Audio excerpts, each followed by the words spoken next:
ಇದು ನೀವೇನಾದರೂ ಪ್ರಾಣಿ ಪ್ರಿಯರಾಗಿದ್ದರೆ, ನಿಮಗೆ ಮನೆಗೆ ಏನಾದರೂ ಸಾಕಬೇಕು ಅಂತ ಇದ್ದರೆ ಇಲ್ಲಿ ನೀವು ಕನ್ಸಲ್ಟ್ ಮಾಡ್ಬೋದು. ಕನ್ಸಲ್ಟ್ ಮಾಡಿಬಿಟ್ಟು ನಿಮ್ಗೆ ಯಾವ್ದು ಇಷ್ಟ ಆಗುತ್ತೋ ಅದನ್ನ ಚಾಯ್ಸ್ ಮಾಡಿ ನೀವು ಅವ್ರ ಕಡೆಯಿಂದ ನೀವು ಇದನ್ನ ಪ್ರಾಣಿಗಳನ್ನು ಅಡಾಪ್ಷನ್ ಕೂಡ ಮಾಡ್ಕೋಬೋದು ಸಾಕೋದಕ್ಕೆ.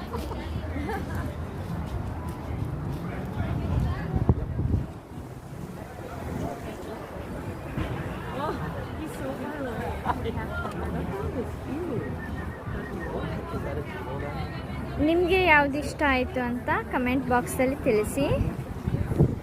ಈ ವಿಡಿಯೋನ ಶೇರ್ ಮಾಡಿ, ನಮ್ಮ ಚಾನಲ್ನ ಸಬ್ಸ್ಕ್ರೈಬ್ ಮಾಡಿ ಮತ್ತು ವಿಡಿಯೋನ ಲೈಕ್ ಮಾಡಿ.